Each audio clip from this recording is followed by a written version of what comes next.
nous en sommes maintenant rendus à la période de questions et de réponses orales. Et je cède la parole en question principale au chef de l'opposition officielle. Madame la Présidente, l'hôpital Maisonneuve-Rosemont est en décrépitude. Elle est l'image, malheureusement, l'image de l'échec de ce gouvernement quant à notre réseau de santé. La CAQ a renié sa parole à plusieurs reprises. Rappelons que ça avait été promis en 2021 par le ministre de la Santé, repromis en 2023 par ce même ministre, où il disait, je le cite, « Tous les fils sont attachés. Vous verrez la pépine dans la cour en 2024. » Fin de la citation. On a su dans les derniers jours que le projet est reporté. On n'a pas de date. La mobilisation prend de l'ampleur et c'est une ampleur sans précédent. La coalition HMR, il y aura un point de presse ce midi.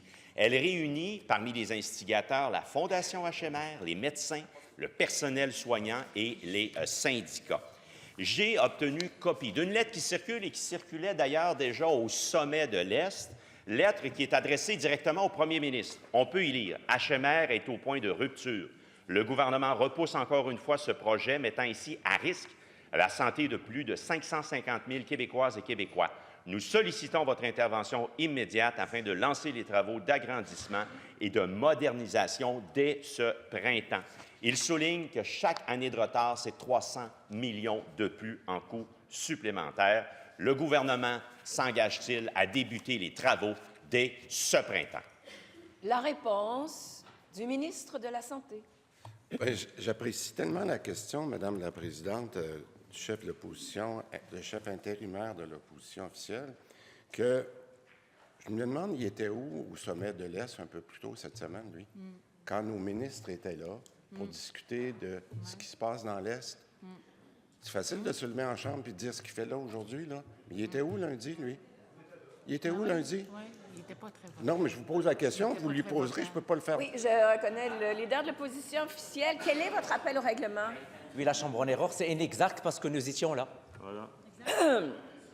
Nous allons poursuivre. Je veux entendre la réponse. En tout cas, moi, je ne l'ai pas vu. 5 minutes. Madame la Présidente, vous me demandez de vous parler directement, c'est ce que je fais. Merci beaucoup.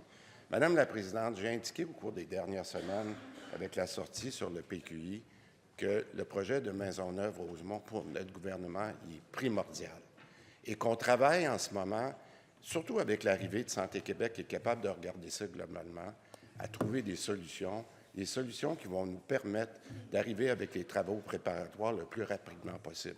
Madame la Présidente, j'ai été très clair, c'est ça qu'on est en train de faire. Par contre, ce que le Parti libéral oublie de dire, c'est combien d'investissements dans nos hôpitaux on fait. Bien, ça va me faire plaisir de continuer, Madame la Présidente. Première complémentaire. Madame la Présidente, c'est une honte nationale, la CAQ. La CAQ, c'est une honte nationale. On apprend encore d'autres éléments de la décrépitude de HMR. La neige s'infiltre aux soins intensifs. Il y a des infections causées par l'entassement des patients.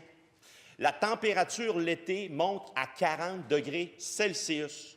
Le ministre, Madame la Présidente, n'a pas respecté sa parole. Il y a une seule chose à faire, débuter les travaux ce printemps. La réponse du ministre. Bien, je disais, Madame la Présidente, que j'appréciais d'avoir cette question-là. Je vais prendre le PQI, dont on parle beaucoup, le Plan québécois des infrastructures. Je demande au Parti libéral de prendre la page 44 et 45. Je vais vous nommer quelques projets qu'on fait en ce moment à Montréal. L'hôpital juif, c'est dans quel comté? Mont-Royal. L'hôpital de Verdun, dans le comté de Verdun. L'hôpital de la Chine, dans le comté de Marquette. Puis je continue de dire que c'est des comtés libéraux. Ou QS. Hôpital Fleury, Maurice Richard, Québec solidaire. L'hôpital Santa Cabrini, Rosemont, Québec solidaire. Le centre de réadaptation Dominique Savio, Maurice Richard, Québec solidaire. Savez-vous, Madame la Présidente, qu'est-ce qu'on est en train de faire? Les projets que le Parti... Deuxième complémentaire. Lundi dernier, le docteur Pierre Dubé, chirurgien-oncologue HMR, a dit au 98.5 FM, et je le cite, « En 2023, on s'était entendu avec le ministre pour que ça commence en 2024. Je lui dis, est-ce que je peux avoir confiance? Il me dit, oui, nous allons commencer en 2024. Je l'ai cru. À la question, Madame la Présidente, la réponse évidente, que vaut la parole du ministre? Ça vaut rien. On le sait que la parole du ministre ne vaut rien, Madame la Présidente, et ça, c'est très clair. Oui, je vais vous reconnaître, Monsieur le leader adjoint, pour votre rappel au règlement. On doit prendre la parole d'un député, d'un ministre. Je vous demande de le corriger, s'il vous plaît. Oui, vous allez très loin, Monsieur le chef de l'opposition officielle. Nous devons prendre la parole de nos collègues ici en Chambre et je vous invite à faire de même. Ta parole vaut de quoi qui commence ses travaux ce printemps? La réponse du ministre. Je sais, Madame la Présidente, que le chef intérimaire du Parti libéral n'aime pas mon exemple, mais je vais continuer. J'ai parlé du Centre de réadaptation Dominique Savio, comté de Maurice-Richard pour Québec solidaire. La Maison des aînés Nicolet dans Hochelaga-Maisonneuve, Québec solidaire. La Maison des aînés Gève-Lebert dans Camille-Lorrain, Parti québécois. La Maison des aînés Pierrefonds, Roxborough, Dollard des Ormeaux, Robert Baldwin, libéral. Maison des aînés Pointe-Claire, Grace Dart, comté de Jacques-Cartier, libéral. Je répète, Madame la Présidente, on fait les travaux que les libéraux n'ont pas fait pendant qu'il était là. On répare le système et c'est ça que les Québécois s'attendent de nous. Excellent. Merci beaucoup. Monsieur le leader, je vous entends. Vous n'avez pas le droit de parole. Le chef a le droit de parole. Troisième complémentaire. Que le ministre de la Santé ne vienne pas de parler qu'il répare le système, ça tombe en décrépitude sous sa gouverne. On savait, il avait déjà annoncé qu'il quittait en 2026. Bien là, la nouvelle, à matin, c'est qu'il a déjà quitté. Il n'est plus là, le ministre de la Santé. Dr Pierre Dubé, oncologue HMR, a dit jusqu'à la dernière minute, il nous a menti. C'est ça qu'on entend sur le terrain. Il a menti. Oui, Monsieur le leader adjoint, s'il vous plaît, je veux entendre le leader adjoint. Des propos indignes de la part du chef de l'opposition. Je vous demande de le corriger, de retirer ses paroles. Et on a... Non, Monsieur le leader de l'opposition, on ne peut pas faire indirectement ce qu'on ne peut faire directement, et vous le savez, et si cette citation elle est blessante, on ne peut pas le faire de cette façon-là, et vous le savez, il vous reste 8 secondes. Vous avez raison, je vous demande, vous retirez, parfait, poursuivez, 8 secondes. Alors, Madame la Présidente, dans la lettre, la population de l'Est de Montréal se sent trahie. Alors, le ministre de la Santé a trahi la population du Québec. C'est ça, son bilan. J'aimerais entendre la réponse et vous inviter à faire très attention au choix de mots, Monsieur le leader de l'opposition officielle. Et dans le lexique. Alors, je vous demande de lui demander de le corriger et de le retirer. Je vérifie à nouveau.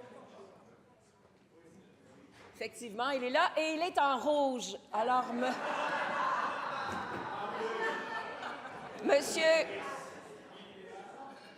Monsieur le chef de l'opposition officielle, je vous demande de le retirer.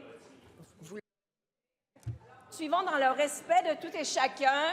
Silence des deux côtés. Monsieur le ministre. Bien, écoutez, pour ma part, je vais continuer dans le respect, Madame la Présidente, même si ce n'est pas le cas de l'autre côté de la Chambre. J'ai aucun problème avec ça, Madame la Présidente. Je vais vous dire une chose. Moi, j'entends souvent les libéraux qui nous disent qu'ils nous ont laissé un surplus quand on est arrivé au gouvernement. Savez-vous ce qu'ils nous ont laissé, Madame la Présidente? Ce que cachait le surplus, c'est un déficit. Un déficit dans les infrastructures qu'il faut combler maintenant.